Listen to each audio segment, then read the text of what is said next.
Ketika Bapak Ibu mendapat undangan sholat lail ini, setan di kamar berusaha menggagalkan. Nggak usah datang, nggak usah datang, nggak usah datang, ceramah aja kau datang. Nggak usah datang, nggak usah datang, enak tidur. Alhamdulillah setan yang ada di kamar bisa kita kalahkan. Apakah setelah duduk di tempat ini setan menyerah? Tidak, dia goda lagi agar kita tidak dengar ceramah. Nggak usah dengar ceramah, nggak usah dengar ceramah, pegang HP-mu, pegang HP-mu. Orang yang pegang HP ketika saya dengar ceramah sesungguhnya kena godaan setan. Ya bagaimana Bapak mau dengar ceramah kalau Bapak sendiri? Ya kan? Ya. Sudah dikasih tahu, masih juga dipegang HP-nya. Bapak saudara-saudara sekalian, simpan dulu HP-nya ya, kita dengar dulu ceramah ya. Suatu kali Nabi tanya kepada sahabat.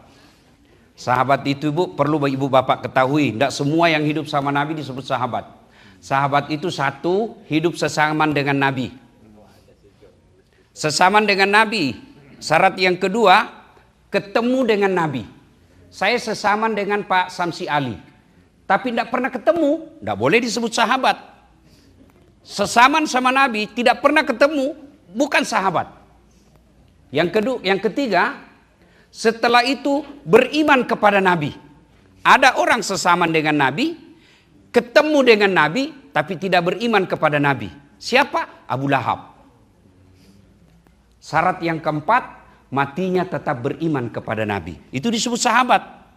Ada orang yang beriman, sehidup sesama dengan Nabi, ketemu dengan Nabi, beriman kepada Nabi, tapi tidak mati dalam keadaan iman kepada Nabi. Ada. Siapa? Sahabat itu namanya, bukan sahabat. Orang itu namanya Abdullah bin Ubay. Dia tidak bisa disebut sahabat. Maka sahabat itu ketemu dengan Nabi, sesamaan dengan Nabi, beriman kepada Nabi, matinya pun tetap beriman kepada Nabi. Nah, Nabi tanya kepada sahabatnya, saudara-saudara sekalian, siapa di antara kita ini, siapa di antara makhluk Allah yang paling menakjubkan imannya? Paling menakjubkan. Bapak Ibu kan tahu artinya kalau menakjubkan ya. Lalu sahabat berkata, para malaikat ya Rasul. Kata Nabi, bukan. Bagaimana mereka tidak beriman? Mereka ketemu dengan Allah. Langsung berdialog dengan Allah. Tidak. Kalau begitu, para Nabi dan Rasul ya. Kata Nabi, tidak. Bagaimana kami tidak beriman kepada Allah? Kami menerima wahyu. Bisa berdialog dengan Jibril. Kalau begitu, kami ini para sahabatmu ya Rasul. Bukan. Bagaimana kau tidak beriman kepadaku? Kau beriman kepada Allah? Kau ketemu dengan saya? Kau lihat saya? Ada masalahmu kau langsung tanya? Kalau begitu siapa ya Rasul? Mereka yang ada di gedung ini. Mereka yang ada tinggal di Amerika Serikat. Tidak pernah ketemu Allah. Tidak pernah ketemu Nabi. Tidak pernah ketemu malaikat. Mereka beriman kepada Allah. Meskipun dia hanya mendengarkan ceramah melalui YouTube-nya pada saat latih. Kita inilah yang hadir di tempat ini. Alhamdulillah. Kita termasuk orang-orang yang menakjubkan imannya. Tapi ingat, ada godaan. Belum tentu iman kita dibawa sampai akhir hayat. Supaya iman kita dibawa sampai akhir hayat, maka hadirlah ini, muktamar imsa. Untuk apa? Satu, mendapat ilmu. Dua, silaturahim. Tiga, sedekah. Jodoh juga. Ya. Saya tidak tahu kalau soal itu Pak. Tapi kalau ada, alhamdulillah. Saya dengar memang juga ada. Alhamdulillah. Ya, maka ketika hadir seperti ini, jangan sia-siakan. Manfaatkan dengan sebaik-baiknya. Ngecas itu, ngecas. Bisa jadi kita ke tanah suci, umroh. Tapi itu kan agak berat. Alhamdulillah di tempat ini ngecasnya. Untuk sementara tuan-tuan, ibu-ibu, bapak-bapak yang saya muliakan, lupakan sekejap urusan dunia. Fokus ngecas iman. Dengar dakwah. Ibu-ibu saya tanya, ibu punya handphone? Punya? Kalau handphone dipakai terus kenapa? Kalau lobet, diapain? Kalau tidak dicas kenapa? Mati. Kalau mati masih bisa dipakai? Bisa pakai melempar. Ya kan? Begitu juga iman. Iman dengan dakwah adalah cas. Bapak kerja 24 jam, tapi tidak pernah dengar dakwah, lambat laun HP-nya lowbat. Kalau sudah lowbat, perlu dicas. Casnya ini. Syukur-syukur ada saudara kita menginisiasi untuk acara ini. Dan saya yakin tidak digaji. Iya kan? Maka kita hargai dengan cara, ayo konsentrasi. Kalau tiap malam ada sholat lail seperti ini, sempatkan ikut. Nah, sudah kita ini, saya alhamdulillah, saya yakin bapak-bapak yang hadir di tempat ini, insya Allah akidahnya aman, bisa dibawa sampai akhir hayat. Tapi yang saya khawatirkan generasi kedua dan ketiga kita. Maafkan saya harus katakan, selalu saya katakan setiap saya pergi ceramah dan ketemu para perantau ke luar negeri yang merantaunya bukan di negara yang mayoritas muslim. Saya baru-baru pulang ceramah di Australia. Saya ketemu perantau 49 tahun dia merantau. Katanya 5 anaknya. Saya tanya agamanya bapak anaknya gimana? Yang 2 sepertinya saya sudah tidak tahu agamanya apa. Yang 3 mungkin masih Islam. Mungkin. Pak, bapak merantau cari apa? Cari dunia. Tapi percaya, wa mal hayatud dunya illa mataul hurur. Dunia itu tipu daya saja, Pak. Coba ingat-ingat, kalau bisa disebut satu di antaranya. Tahun lalu kita muktamar. Ada enggak saudara kita yang sudah wafat tidak ikut tahun ini? Ada enggak? Pasti ada. Gimana kalau bapak itu yang wafat? Gimana kalau kita yang Allah takdirkan tidak ikut lagi tahun depan? Dan pada saat itu, ini temanmu, tidak ingat lagi Pak. Mau bukti? Mau bukti? Lihat itu di grup WhatsApp. Kalau ada yang meninggal, jangankan baca doa, ngetik doa saja tidak mau Pak. Apa dikirim? Stiker. Apa tulisannya? Al-Fatihah. Dia tidak baca tuh Al-Fatihah, stiker dia kirim. Iya toh? Begitulah masa depan kita. Ibu-ibu, kalau ibu meninggal, siapa yang doakan? Suami. Kawin lagi Bu. Dinontonlah istri saya ini ceramah saya. Dia bilang, saya lihat ceramahnya Ustadz, kalau istri meninggal, suami kawin lagi. Jadi Ustadz nanti kalau saya duluan meninggal, kawin lagi. Saya bilang, sini kau sayang. Saya peluk dia baik-baik, saya bilang dengar baik-baik ya. Jangankan kau meninggal, masih hidup saja sekarang saya selalu berpikir kawin lagi. Apalagi kalau kau sudah mati.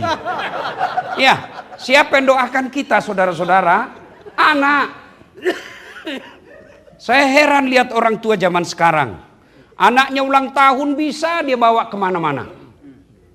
Anaknya ulang tahun dia bisa bawa sampai duitnya habis $1.000 lebih.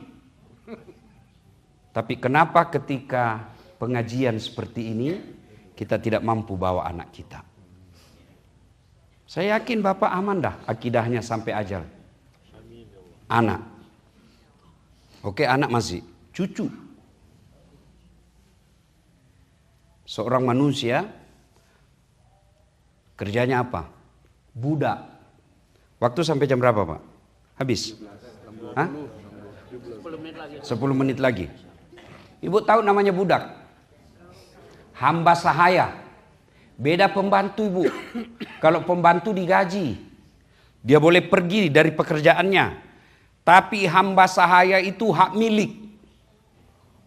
Tidak punya hak asasi. Hak milik. Kerjanya tukang sisirnya anaknya Fir'aun. Tukang sisir anaknya Fir'aun. Jatuh sisirnya. Apa kata orang ini? La ilaha illallah. Tiada Tuhan selain Allah. Kaget anaknya Fir'aun. Masita, apa maksudmu? Tiada Tuhan selain Allah. Jadi bapakku kau anggap apa? Ya bapakmu raja.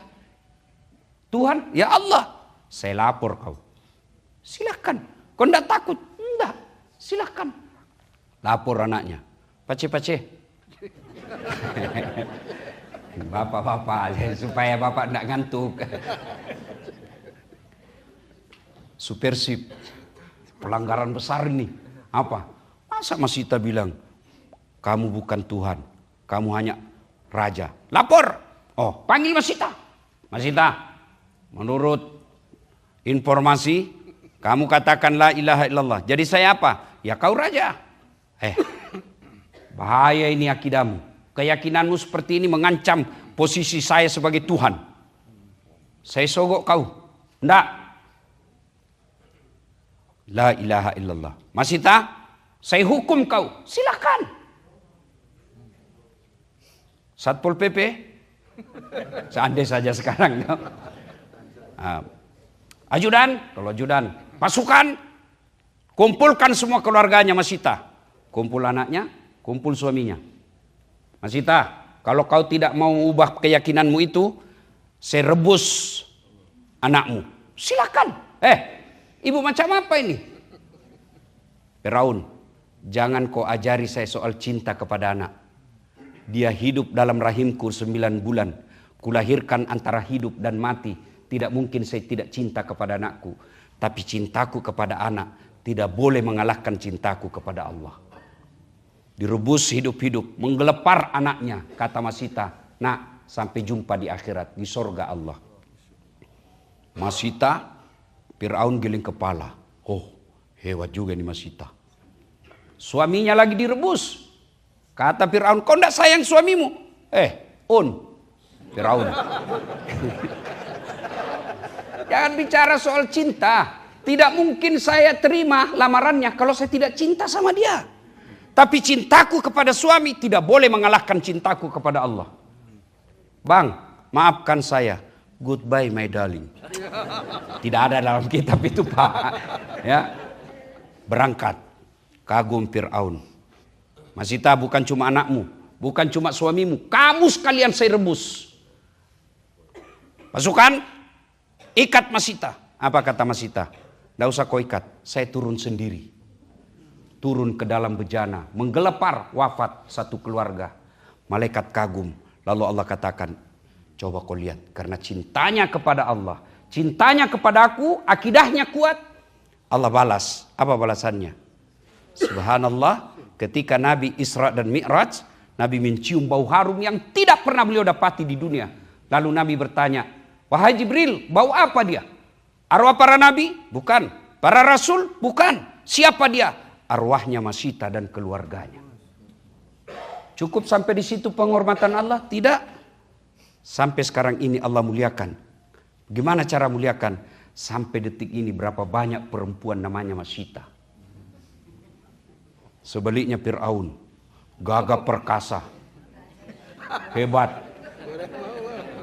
Elektabilitasnya paling tinggi. Tidak ada kala itu elektabilitasnya Firaun. Kekayaannya sampai detik ini masih dikejar. Tidak punya iman. Allah hinakan Firaun. Mana buktinya?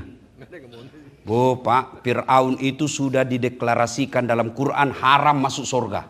Dicatat haram masuk surga itu Firaun. Kalau kita 50-50. Masih ada harapan masuk surga, 50% masuk neraka. Iya kan?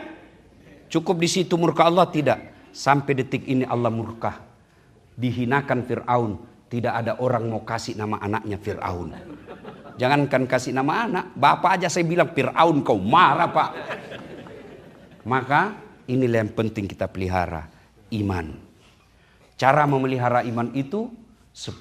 Berapa hari di sini? 3 hari. 4 hari. Berapa? 4 hari. Dan inilah saya rasa acara undangan yang paling banyak sekali cara saya ceramah. 8 kali Pak. Tidak tanggung-tanggung. Luar biasa. Saya bilang bolehkah saya dikurangi supaya saya cepat pulang. Bapak ibu saudara-saudara sekalian.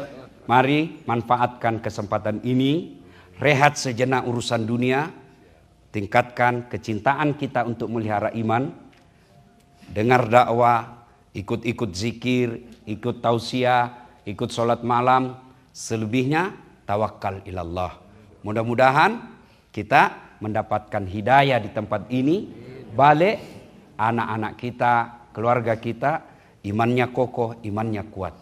Saya maafkan saya harus menyampaikan iman Bapak Ibu harus kuat. Karena di sini godaannya juga sangat besar. Kalau saya kuat iman saya tidaklah spesial. Kenapa? Memang tempatnya di situ banyak, bagus saya punya lingkungan. Tapi kalau di sini, kalau iman Bapak lemah, kalau iman Bapak Ibu anaknya lemah, bisa jadi 10-15 tahun yang akan datang, anak kita sudah tidak datang ke masjid sholat Jumat. Bapak Ibu mau tahu masa depan Bapak Ibu sekarang? Lihat, Bapak Ibu mau lihat masa depannya di kubur? Lihat anak kita sekarang. Kalau masih pegang Quran, masih ada harapan Pak. Tapi kalau setiap saat game, hati-hati. Saatnya evaluasi untuk anak-anak kita. Lebih baik balik kampung kita jadi makan seadanya, tapi iman kuat. Daripada di sini mentereng kita punya kehidupan, akidah anak kita hilang. Na'udzubillah min zalik. Demikian, usikum wa nafsi bitaqallah, fastabiqul khairat. Assalamualaikum warahmatullahi wabarakatuh.